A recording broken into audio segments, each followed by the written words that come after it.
Welcome back, everyone, to Faithful Hands Healing Hearts. Today, we're talking about domestic violence and more specifically, financial abuse when money becomes a weapon. I'm going to rush through it because it's a long one. So I'm adding my story here a little bit. So, financial abuse is a form of domestic violence where an abuser uses money, work, bank accounts, bills, financial dependency to control, trap, punish, or silence another person. It is not love. It is not protection. It is being. It is not being responsible with money. It is a pattern of power and control.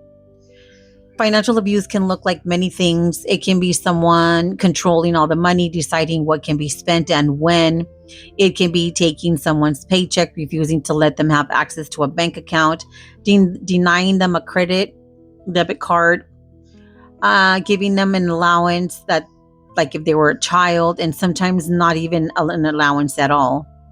It can also look like sabotaging employment, causing arguments before work, making someone late, harassing them at their job, pressuring them to quit, or creating so much chaos that keeps a job keeping a job becomes almost impossible. It looks like threatening homelessness, using the kids as emotional or financial pressure, controlling transportation, and making sure the victim has no way to stand on their own. Financial abuse keeps families trapped. People often ask, why doesn't she just leave? The better question is, how is she supposed to leave with no money, no account, no credit, no transportation, no safe support, and no children and children depending on her? That is the part many people do not understand.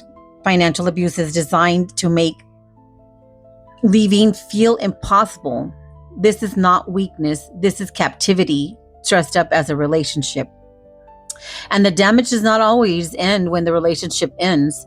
Financial abuse can follow a survivor for years. It can affect credit, employment, stability, safety, and the ability to rebuild. Because financial abuse is not just about money, it is about safety, it is about freedom, dignity, and survival.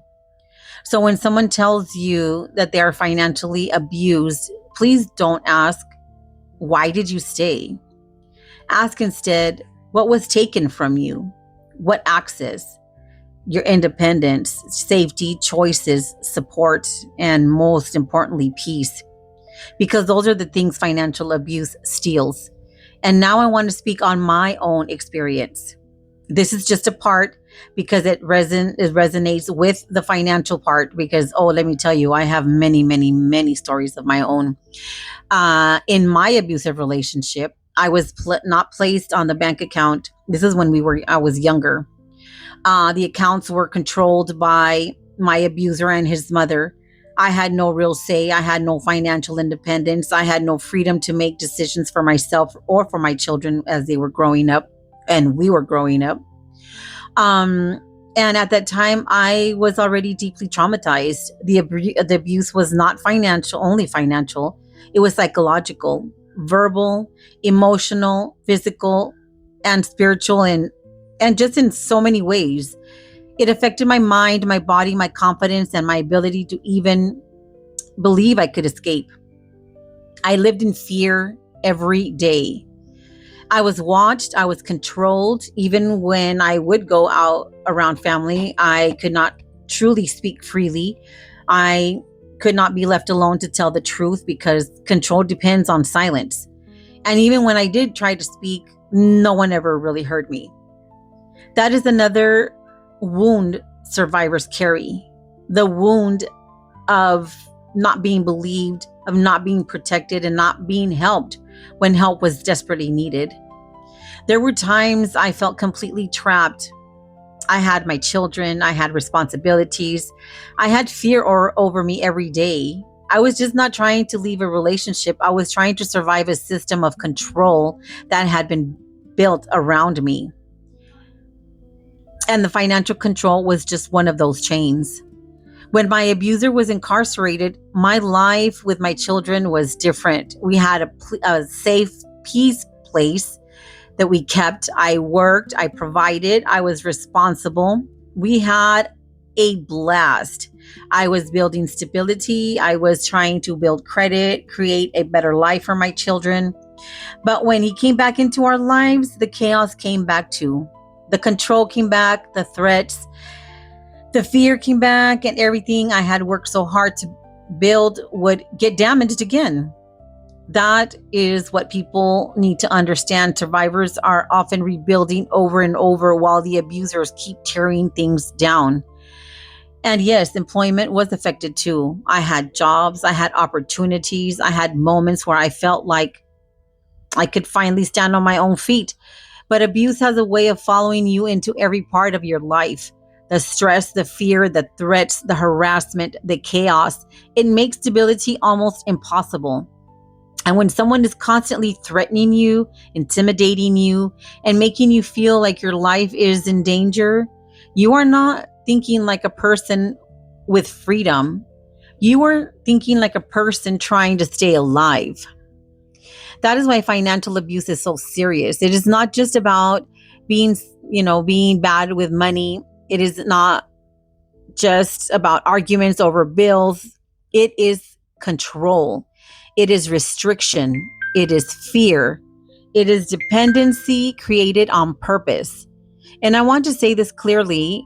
A survivor should not have to be perfect to be believed, or have to explain every detail perfectly to be heard.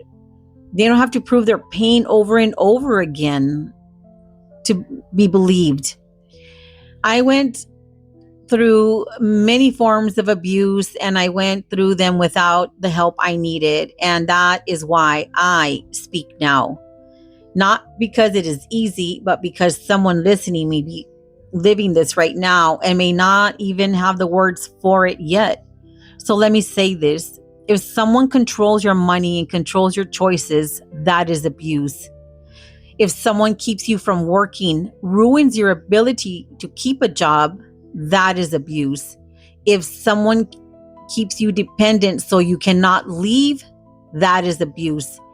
If someone uses fear, children, bills, housing, or debt to try to trap you, that is abuse.